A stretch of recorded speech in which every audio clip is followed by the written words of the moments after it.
إن الحمد لله أصلي وأسلم على نبينا مصطفى محمد صلى الله عليه وسلم وعلى آله وصحبه أجمعين أما بعد أعوذ بالله من الشيطان الرجيم بسم الله الرحمن الرحيم സൂറ അൽ-മുഅ്മിനൂൻ 86-87 മുൻ ആയത്തിൽ വിശദീകരിച്ച പോലെ ചോദ്യരൂപത്തിലുള്ള ആയത്താണ്. മക്കക്കാരോട് ചോദിക്കാനുള്ള കൽപ്പിക്കുകയാണ് അല്ലാഹുവിന്റെ റസൂൽ മുഖാന്തരം. നോക്കൂ, എന്താണ് ചോദിക്കേണ്ടത്?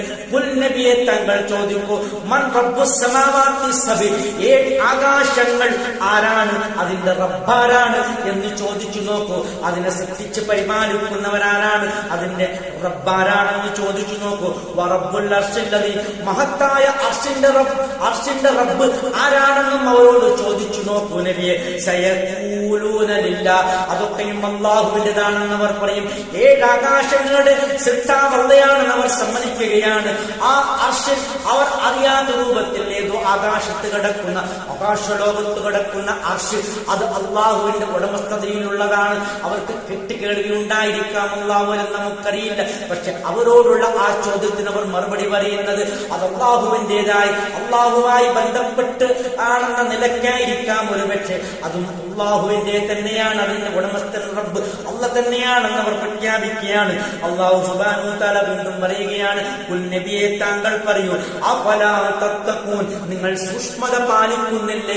പിന്നെ എന്തുകൊണ്ടാണ് നിങ്ങൾ ആരാധന അള്ളാഹുവിന് മാത്രം പരിമിതപ്പെടുത്താത്തത്, അള്ളാഹുവിന്റെ സൃഷ്ടികളിലേക്ക് വഴിമാറ്റുന്നത് എന്തുകൊണ്ടാണ്? നോക്കൂ, നിങ്ങൾ ഈ യാഥാർത്ഥ്യമൊക്കെ അംഗീകരിക്കുന്ന നിങ്ങൾ എന്തുകൊണ്ടാണ് പിന്നെ നിങ്ങൾ ആരാധനാ കർമ്മങ്ങളിൽ മാത്രം അള്ളാഹു അല്ലാത്തവർക്ക് വകവെച്ചു കൊടുക്കുന്നത്? സൂറ നാസിൽ അല്ലാഹ് പറയുന്നു, ഖുൽ അഊദു ബിറബ്ബിന്നാസ് മലിക്കിന്നാസ് ഇലാഹിന്നാസ്. നോക്കൂ, ആ റബ്ബും മലിക്കും അല്ലാഹുവാണെന്ന് അവർ അംഗീകരിക്കുന്നു.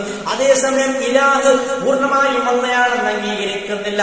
അത് അല്ലാഹുവിന്റെ സൃഷ്ടികളും ഇലാഹാകാൻ അർഹരാണെന്നാണ് അവർ പറയുന്നത്. നോക്കൂ, ആരാധനാ കർമ്മങ്ങൾ അല്ലാഹുവിന്റെ സൃഷ്ടികളിലേക്ക് വകവെച്ചു കൊടുത്തുകൊണ്ട് ഇവർക്കൊന്നും ലഭിക്കാൻ പോകുന്നില്ല. ഇവിടെ ഒരു ബുദ്ധിമുട്ടും മാറാൻ പോകുന്നില്ല, ഇവർക്കൊരു ഗുണവും ലഭിക്കാൻ പോകുന്നില്ല.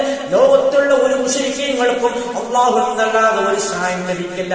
ഇവർ ആരാധിക്കുന്ന അല്ലെങ്കിൽ ഇവർ വിളിച്ചു പ്രാർത്ഥിക്കുന്ന ആരിൽ നിന്നും തന്നെ ഒരു സഹായം ഒരിക്കലും ഇവർക്കൊന്നും ലഭിക്കാൻ പോകുന്നില്ല എന്നുള്ള ഒരു നിരർത്ഥകതയാണ്, ഒരു വ്യക്തമായ ബാത്തിനായ ഒരു കാര്യമാണത് എന്നാണ് അല്ലാഹു സുബ്ഹാനഹു വ തആല ഈ ആയത്തിൽ കൂടി നമുക്ക് പഠിപ്പിച്ചു തരുന്നത്. ആഖിറു ദഅവാന അൽഹംദുലില്ലാഹി റബ്ബിൽ ആലമീൻ.